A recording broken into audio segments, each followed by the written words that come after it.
Welcome into Hittin Hard with Jon Chuckery here on Locked On Sports Atlanta. Today on the show, it was a mixed weekend for the Hawks.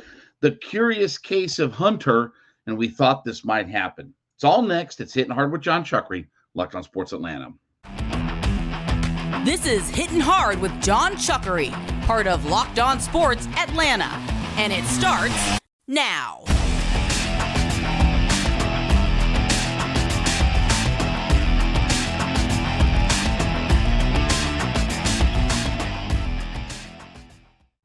This episode is brought to you by FanDuel Sportsbook, the official sportsbook of Locked On. Make every moment more. Visit FanDuel.com/LockedOn today to get started. We ask you to subscribe or follow for free on YouTube or wherever you listen to your podcast. You can get the latest episodes of Hittin Hard as soon as they become available. And then give me a follow on my personal Twitter page. That would be at JMCH316. So it was both the good and the bad for the Atlanta Hawks this weekend, right? Look, let's go back to Friday night. First off, Friday night was terrific. That was obviously a big time environment. We talked about this, that, what was the environment? What was the crowd going to look like? The crowd was into it. By all accounts, it was not nearly as many Celtic fans there on Friday night as maybe what we thought. So great crowd, great environment. You really did think that the Hawks were going to come back home and win, and they took care of business. 130, 122. Trae Young was outstanding. He was 12 of 22 from the field. He had 32 points and 9 assists. DeJounte Murray had a huge night. He was 25 points, 5 assists, and 6 rebounds. Trae had 6 rebounds as well. And they really led the way offensively for this team, right? I mean, they really felt like that they took control of the game down the stretch, and they led this team the way that they need to lead this team. Then we fast forward over to Sunday night, and Hawks lose 129-121. DeAndre Hunter, and we're going to talk about him in just a little bit, he had a monster game, right? 27 points. He was 11 for 17 from the field, 3 of 6 from 3. Trae had another big night. He was 11 for 26, didn't shoot the ball as well, 11 for 26, 4 of 10 from 3, was 9 for 11 in his free throws, but 35 points and 15 assists that he had. DeJounte had 23, 9 rebounds, and 6 assists and all that. So, look, now we're looking at down 3-1. And Tuesday night will be game 5, I should say. Game 5 will be Tuesday night up in Boston and things like that. So the Hawks had their chances last night. Certainly the Hawks did play well. And look, we talked about on Friday that Trae had to go for 30. To find the way to win, Trae had to go for 30. Now, he went for 30 back-to-back nights, but they were not able to win on Sunday night. But still, you like that aggressive nature in his offensive game. I think last night Trae had 16 points in the fourth quarter. Like, you like that aggressive. Because, look, the first 2 games of this series were completely different than what the last 2 games were. And this wasn't just a matter of being at home in the home court environment, because look, they've lost 5 straight to the Boston Celtics coming into Friday night. So it wasn't like that they played well home, away, different things like that. And most of those games were blowout games. Most of those games were double-digit games when all was said and done. But I said on Friday, if you're going to go down swinging. Go down with your best player with the ball in his hands and figure out a way to get it done. If you're going to lose, don't lose with your 4th best pitch like Mark Wohlers did in 96 against the Yankees. Go out swinging. And Trae did that. The Friday night game was excellent, and they won. Sunday night, they could not figure out a way to win. But those 2 games were played completely differently than what games 1 and 2 were. You felt like you were in those games all the way. Obviously, they won on Friday, but you felt like that they were right there, able to find a way to get a victory on either night. First 2 games, we were bragging about, well, we cut it to 8, we cut it to 10, and blah, blah, blah, blah, blah, blah, and all this other kind of stuff.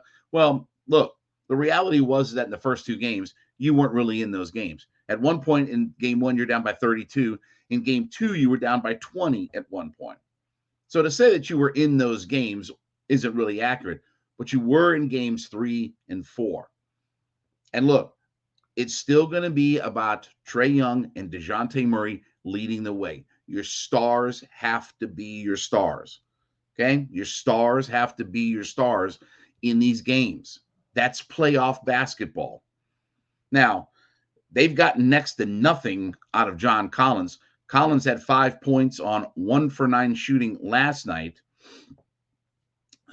And Collins had 8 points on 3 of 7 shooting on Friday night. If they're going to make this a series, and frankly, I will go ahead and spill the beans, and I'll go ahead and give you my prediction. I think the Hawks lose on Tuesday night, and this series will be over. And then look, I'm very much, can I just say, we're just talking between me and you. Can I just say, I'm very much looking forward to the offseason. At this point, they're not going to win this series. They're not going to find a way to beat Boston 2 times up in Boston. They're not going to win 3 straight games. None of that's going to happen. So let's get to the offseason. Let's not drag this thing out and bring it back here. Sorry, but it is what it is at this point. Hawks had their shot last night. I said last night, the series was either going to start or the series was going to end come Sunday night. Okay, you figure that the Hawks would win on Friday, and they would certainly take it to a game 5. But the series was either going to start. If the Hawks won, the series starts. Now we've got ourselves a series. 2-2 going up to Boston. Anything can happen at that point. Cinderella story out of nowhere, right? Anything can happen at that point. 2-2. Okay, 3-1. Okay, because I think that there's when teams are down 3-1 in a best of 7 series, I think historically that the team that is down has only won, I think, 5% of the series. It's like 95-5. It's 100-0 in 3-0 series, and it's 95-5 in 3-1. So the idea that the Hawks are going to battle back, that's just nonsense. Okay, at this point, it is what it is. We had our shot last night, and we didn't get it done. But I like the aggressive nature, especially of Trae Young in the fourth quarter. Did he shoot it well last night? No. He shot 54% from the field on Friday night. He has to shoot better, okay? Because, again, if you're waiting for Collins and even Hunter to a degree, if you're waiting for all of those role players and other guys around him to try to win you a game, they're not going to win it. You saw last night, DeAndre Hunter had 27 points and it didn't really matter. They didn't really matter, and they still lost by 8 last night. Still lost by 8. Even with him going off and 27 points and blah, blah, blah, blah, they still lost by 8 last night. Even for all of his offensive firepower and all the different things that he did, and he shot well, and he shot it from 3 well, and all those kinds of things. We're going to talk about Murray here in just a second, because it does tell you that they are led by Trae and DeJounte. If those guys don't go off, they're not going to win. I'm sorry, but that's just the reality. Can that change? Does that need to change? Yes. And we talked about this a month or so ago that, okay, Trae Young had a off night, poor shooting, only had 4 field goals, but they won. DeJounte led them. I think he had his career high that night, 40-something points. Okay, that's all good. Can we build off of that? Can that start to be the trend if Trae does not play well or does not shoot the ball well? Well, you saw over the weekend that when you get against these really good teams, that he's got to shoot the ball better. But again, good win on Friday. They did exactly what they needed to do, and they were in that game all the way. I give them credit. They fought, they scratched. There's no moral victories in this. This thing is 3-0, and it's, it needs to be done. But the Hawks certainly look like a different team in games 3 and 4 than they did in games 1 and 2. And that's simply not a matter of they played at home. That's a matter of they played better overall. All right, let's talk about our friends over at FanDuel. As you know, FanDuel is America's #1 sports book. And listen, it's MLB season. Everything is underway. Braves had a tough weekend this weekend against the Astros. But you can get in on the action, and FanDuel is America's #1 sports book. New customers to FanDuel.com can claim their no-sweat first bet where you can get as much as $1,000 in bonus bets if your first bet doesn't win. You go to FanDuel.com/locked-on. That's FanDuel.com/locked-on. Sign up. It's an app that's safe, secure, super easy to use, and you can claim your no-sweat first bet for as much as $1,000 if your first bet doesn't win. FanDuel allows you to bet on everything from the winners to prop bets to who's going to homer the most times, anything like that. So download the app and go to FanDuel.com/locked-on, LOCKEDON, and claim your no-sweat first bet where you can get as much as $1,000 in bonus bets simply if your first bet does not win. FanDuel.com/locked-on, LOCKEDON. FanDuel's the official partner of Major League Baseball. So we talked about here just a second ago that DeAndre Hunter went off last night, right? He had a big night. 11 for 17 shooting, 3 for 6 from 3, couple of free throws, 7 rebounds, couple of assists, and 27 points.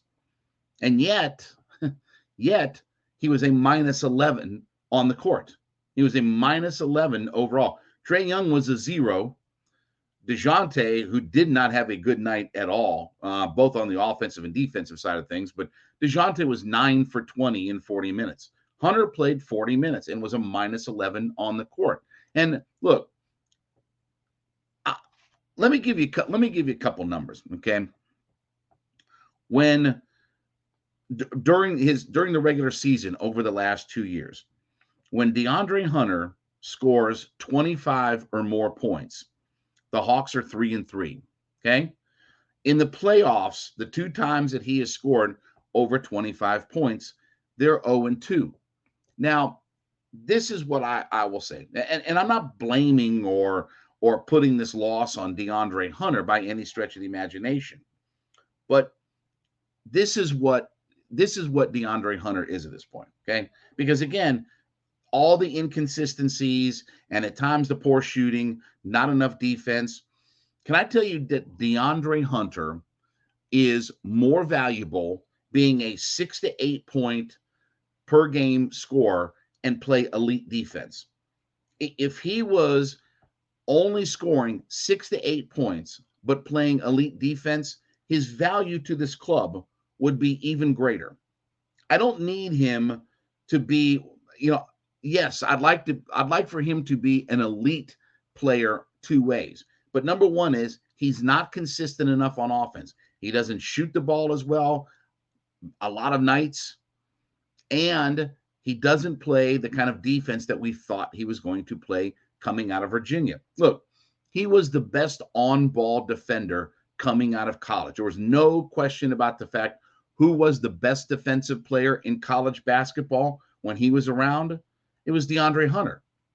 And he was the best on-ball defender coming into the draft a few years ago. He was the best defensive player in college. Now, that hasn't always translated very well.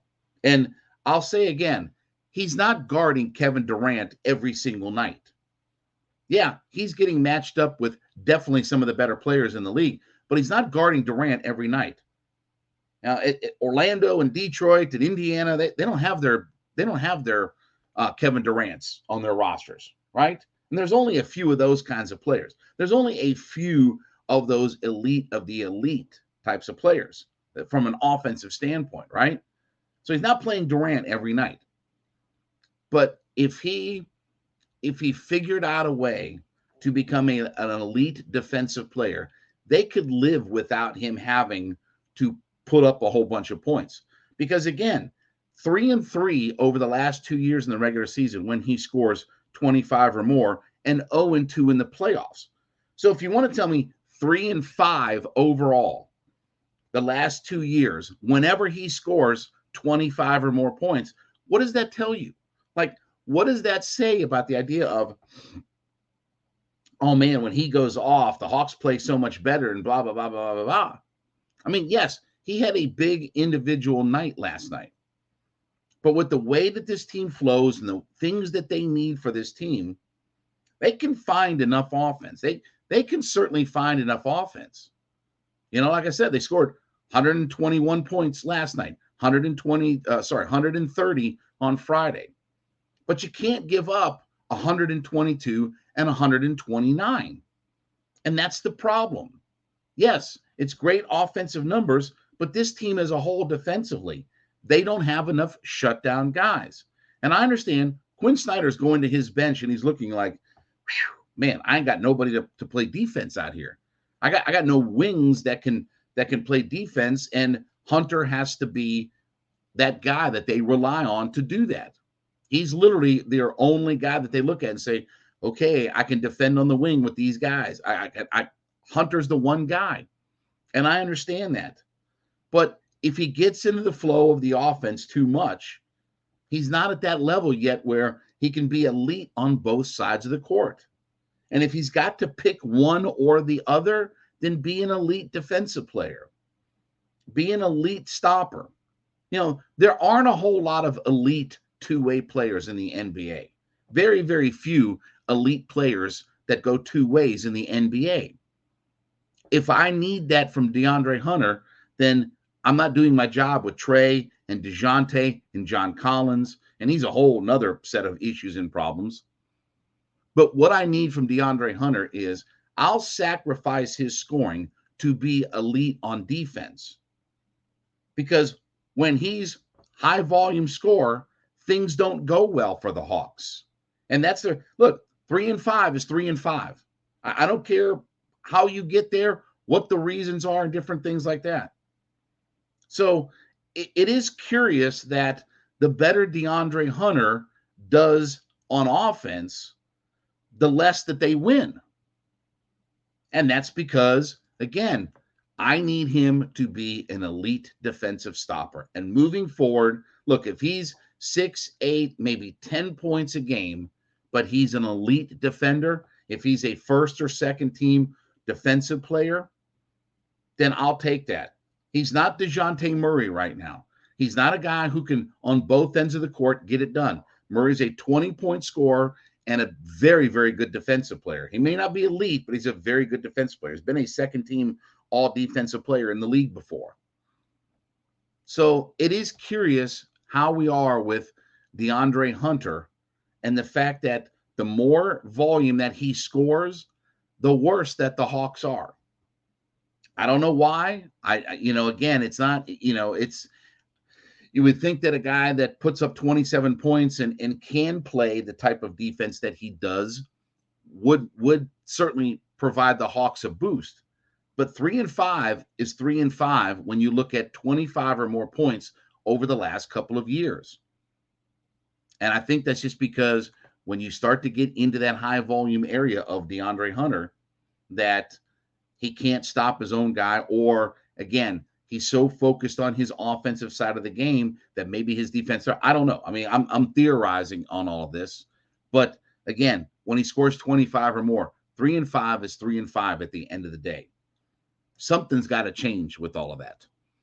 All right, let's talk about our friends over at Built Bar. As look, we're all trying to eat healthier, get ourselves in shape and different things like that. Built Bar has got you covered, whether you like your traditional protein bars or you like the protein-infused marshmallow puffs. Built Bar has got you covered with all of your healthier snacks. 130 calories, 4 grams of sugar, only 4 net carbs, and a whopping 17 grams of protein. So if you're looking for something healthier, high protein, Built Bar's got you covered. But now you have 2 ways to buy Built Bars. You can go to Built.com and pick out all of your favorites. And did you hear that? Did you get the alert that now they're offering a brand new flavor out there? So go to Built.com and check out the website and find their new flavor. But you can also now go to the pharmacy section of Walmart and buy your box of Built Bars, or you can go to Sam's Club as well. So whether you go the traditional brick and mortar route to buy your Built Bars, or if you want to go to Built.com, either way, you have now more options than ever to buy your Built Bars. Get your Built Bars today. Eat that healthier snack. So we saw on Friday that Casey Hayward was cut by the Atlanta Falcons. And we've talked about this. You know, we had said that, okay, I think that if they go corner at 8, that Casey Hayward was going to get cut from this team. I wish that he wasn't, and I'd hoped that he wasn't going to get cut. But it did feel like that they were going to cut Casey Hayward if they drafted corner at 8. Well, they didn't even wait to draft corner at 8. They went ahead and cut Casey Hayward ahead of time. So what does this say? Well, I definitely think that corner is still the play. My as I said last week, my gut tells me that corner is the pick. And I know that Bijan Robinson is now the betting favorite in Vegas for the Falcons to draft him. I get all that. But my gut tells me, based upon what they just did, that the Falcons are drafting corner at number 8. And they look at Casey Hayward as not necessarily a bad player, but just where do we play him? Because you've got AJ Terrell, you've got Mike Hughes, right? You've got different options at cornerback that now you're kind of exposed on that other outside corner position. So my best guess, as I said a week or so ago, my gut is telling me that come Thursday night, they're going to select a corner at number 8. Whether that's Gonzalez, whether that's Devin Witherspoon, whether that's Joey Porter Jr., whatever the name is on the back of the jersey and whatever the logo is on the side of the helmet, I think that they're going corner. And then it will be interesting because if they do go corner at number 8, it will be interesting to see where they go forward in the draft. It doesn't seem like that they want to draft a high caliber pass rusher. Doesn't seem like that they want to draft high capital offensive linemen, which again is fine if you can develop those players. The problem is that this regime hasn't developed a outstanding pass rusher just yet, right? We're still waiting on Arnold Ebiketie to have those breakthrough moments and those breakthrough games. So I still think that corner is the number 1 position that you look at. Now, again, would I draft corner at number 8? No, I think that there are some guys in the second round that you can get. I still focus on my pass rush, right? I still focus on my pass rush, but certainly there are some high caliber cornerbacks that if you're going to draft at 8, that you feel like that you could be pretty confident in, that you could stick them out there on an island and see what they do. Again, whether it's Devin Witherspoon or Christian Gonzalez. I mean, I don't care what the name is on the back of the jersey. We know who the top guys are. Devin Witherspoon maybe doesn't have the ideal size, but he can be a thumper and he can come down and he can help you out in all kinds of different ways. And he plays very physical. Like, again, we can profile all those people that they want, but I do think that at the end of the day, it's going to be the cornerback position, and that's going to be the focus. And now you have to hope that they have, between the guys that they've signed in free agency, the guys they traded for, the guys that are drafted, whatever methodology that we have for our pass rush, you have to trust that they have enough of those guys. And I think that will add to the pass rush room. It's not like that they won't draft anybody with it.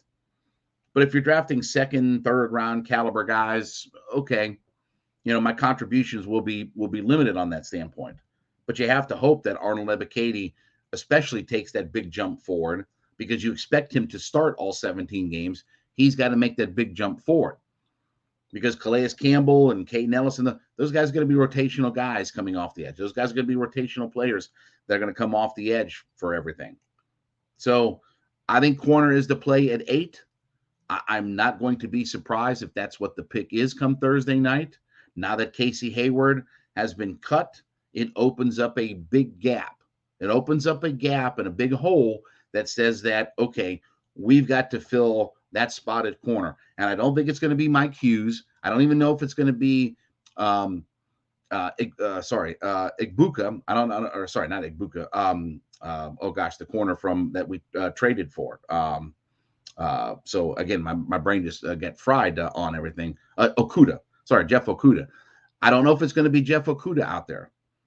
It may end up being your rookie corner at number 8.